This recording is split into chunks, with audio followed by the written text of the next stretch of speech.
All right, I'd like to welcome everybody to the second day of this workshop. Thanks to everybody for the, I think, wonderful day yesterday, the fun evening. And today we have a series of talks through 3 sessions and 2 keynotes.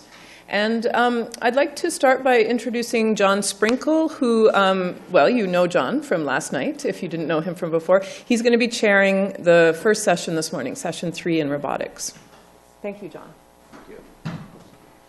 Thanks, everybody, for waking up.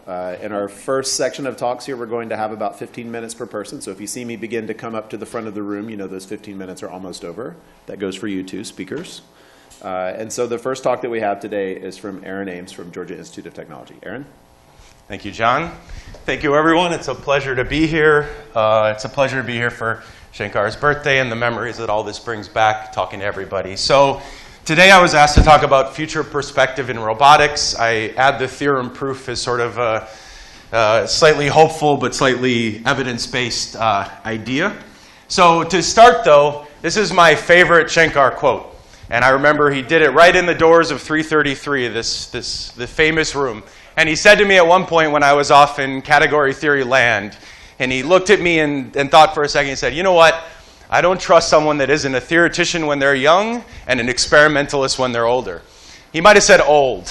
And so, not just older, but old. And so this was circa 2005, one of the first papers we published together, using category theory, homological algebra for hybrid systems. And 10 years later, lo and behold, here I am wrangling a robot. So I think it's official that I am now old, and as evidenced by the video. But there was some truth to this, and I think the truth was really that you need to start from a formal perspective in everything you do, and then the rest is just details. And I found this to be very true with robots. So since my time at Berkeley, I've built and worked on a lot of robots. I've done other things too, but robots are a part of it. And so my lab, Amber Lab, this is numerous platforms we've worked on, but I'm going to do one more quote from Shankar. And that quote was, I remember once I was walking, again, right outside of 333. All the best quotes come in the hallway with the lockers.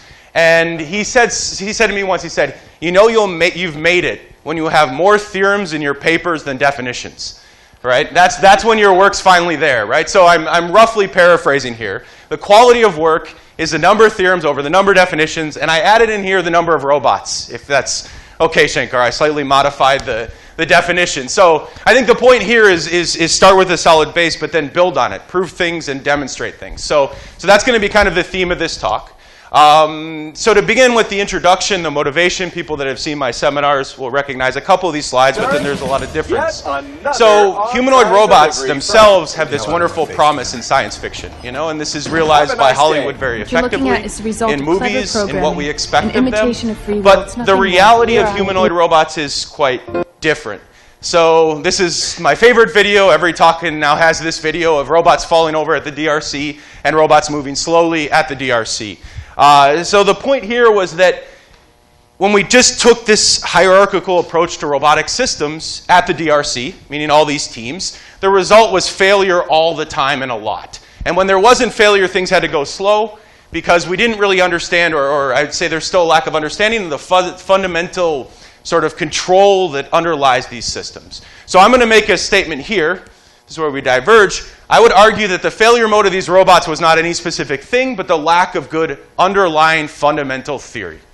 And that's the basis of this talk, is to try to illustrate how do we create this theory? What is this theory going to look like?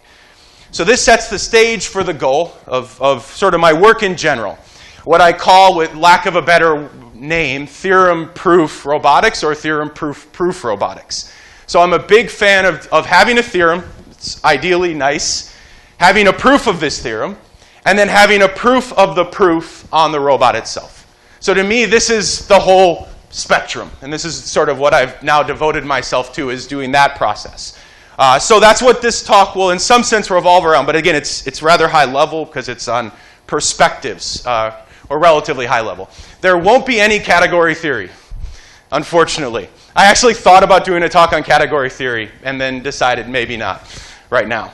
All right, so what am I actually going to talk about? Well, the idea here is how do we sort of universalize sort of feedback controllers as they apply to robots, walking robots, humanoid robots, but also ways that they can extend to other domains. So in particular, things like robotic assistive devices and safety critical control.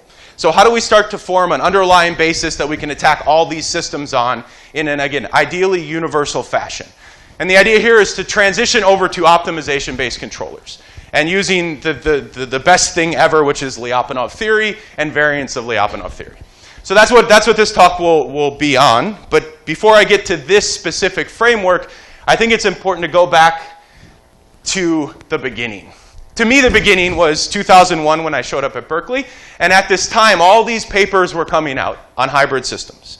And this was my impetus for first going to Shankar at his office hours, knocking on the door and talking to him, and getting an hour of solid time. It was amazing, where he convinced me that basically this was the best thing ever. And I was in complete agreement. So, and what brought me to hybrid systems, what brought me to his door, was this very simple idea that I really liked walking robots. And walking robots are fundamentally hybrid in nature. So as you walk, you go through different phases. Each of these phases is a discrete mode.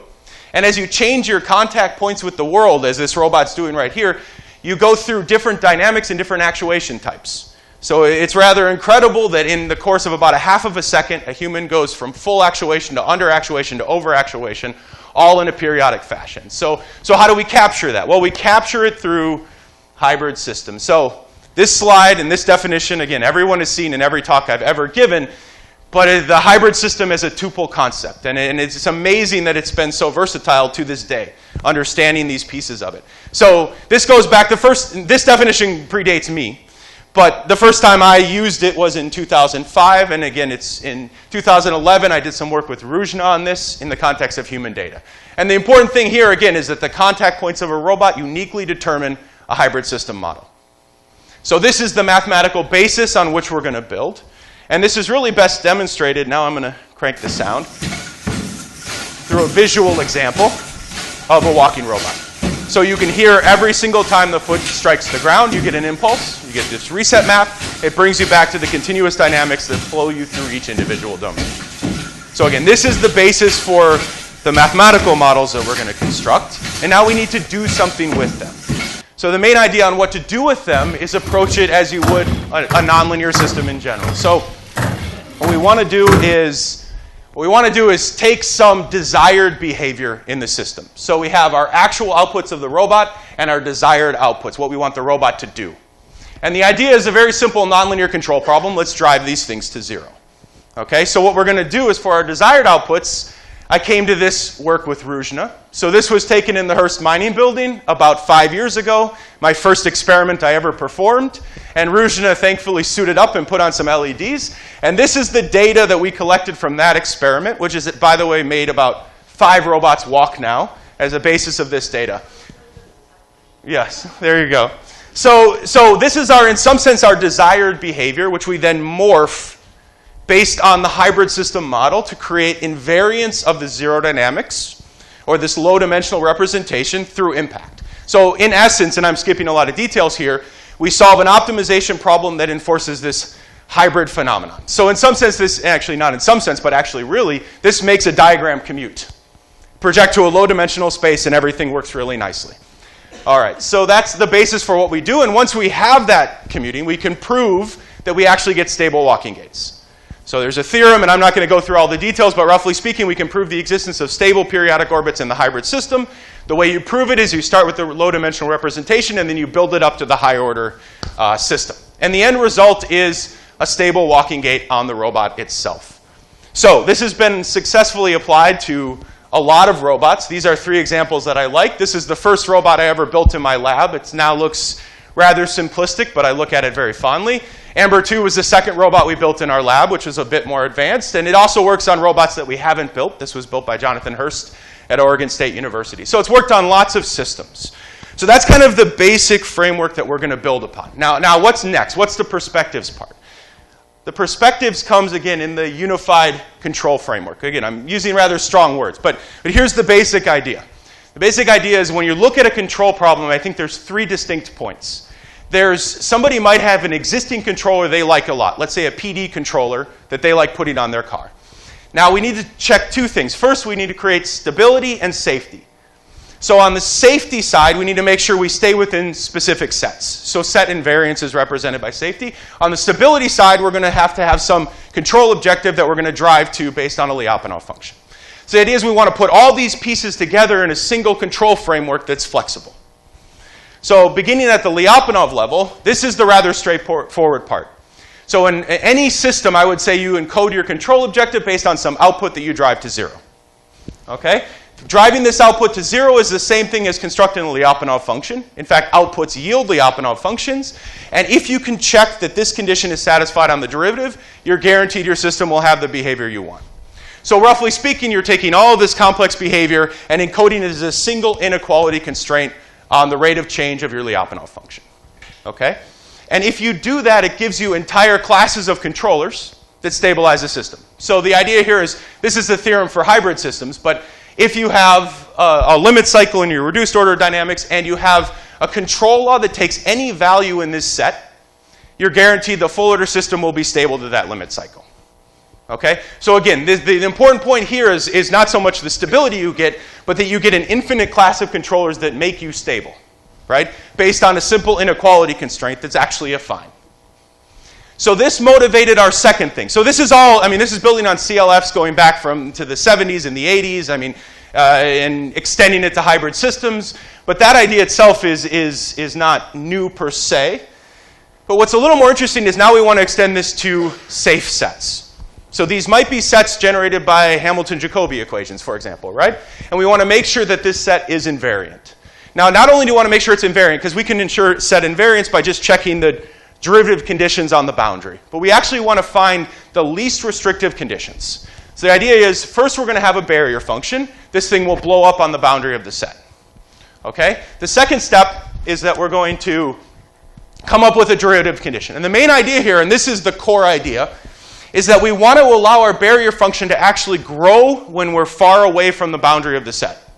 So when we're far away from the boundary, this can be really big, and we can have this grow. As we head towards the boundary, this will go to 0, and we'll create an invariance condition.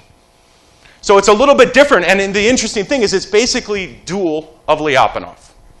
So now we can put all this together, and we can get a set of controllers that stabilize, that make sure the system is safe by satisfying this derivative condition.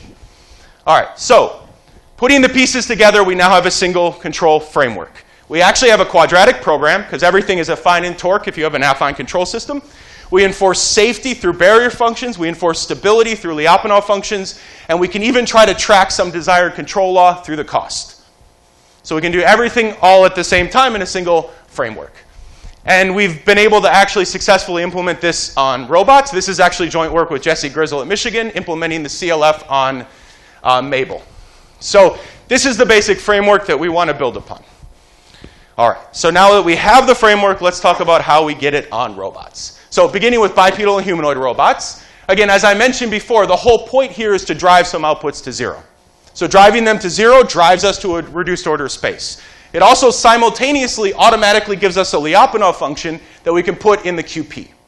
And the end result is we're guaranteed by this process that we have stability. Okay? 3 minutes. All right. So I need to go faster.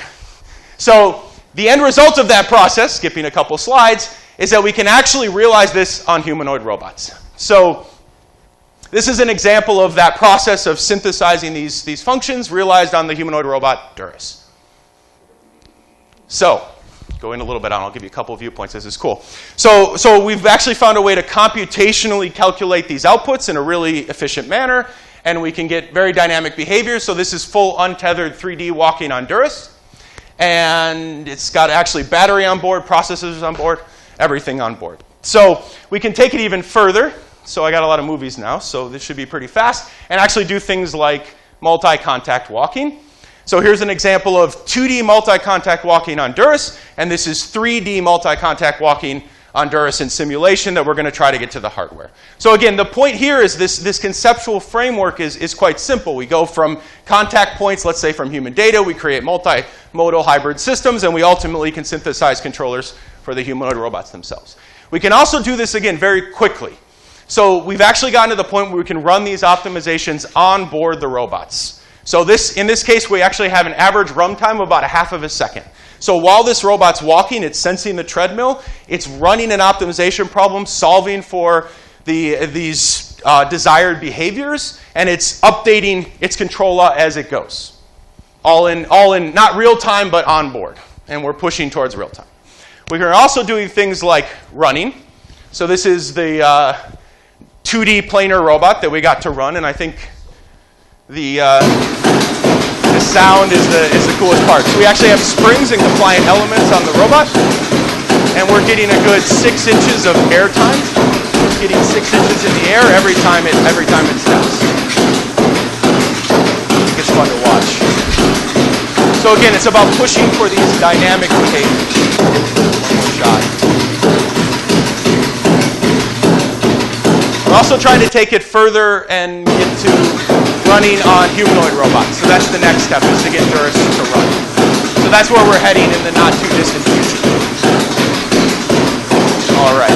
So I want to give a shout out. I'm like there, right? Okay. I'm going to give a shout out to assistive devices really quick, because I think this is the next really big thing. So this same process also works on prosthesis. So this is actually a custom-built prosthetic device that we built in our lab, and we can translate robotic walking to these devices. All right? So the way we can do that is actually pass through robots. So we can start by testing these devices on our bipeds. So in this case, we're testing it on the leg and checking it out to make sure it works okay. And then we pass to the device itself. So this is an amputee using the device based on this entire control framework. And the important thing is this is actually running this QP-based control at about 200 hertz on a BeagleBone processor. So this really simple single-core processor can run these QP-based controllers in real time. So we can also do more advanced behaviors, but I'm going to, for the sake of time, skip the safety critical control stuff. And because I want to spend a minute thanking Shankar. So, let me just say, this metric that you gave me, Shankar, I'm at 10 based on this talk. So I had 3 theorems, 3 definitions, and 10 robots, not all that you saw. So I don't know if 10 is good or not, but that's where I'm at, right? Okay. So you can find more info on our website. But let me spend a second saying happy birthday to Shankar. So again, I think, as was said yesterday, that what he allowed you to do intellectually from a freedom perspective was really fundamental to bringing me where I am today. And for that, I'm ever thankful. And the only way I could think to express my thankfulness is in the following fashion. This is our newest prosthesis that we just finished building. And by just, I mean this picture was taken 3 days ago of the device coming together. It has series elastic actuators at both of the joints, and we custom build and custom design this 100% in-house. Okay? So the series elastic are springs, rotary springs, right, that go between the motor and the joint. All right? And as a result of machining these springs, this is the blank that you get when you machine out the springs. So the springs are here, and this is what's left over. So there's 2 of these in existence. This one is for this actuator right here, so you can see the thing. So this is the best I can think as a birthday present is a piece of the prosthetic. All right. That's all I got. Thank you.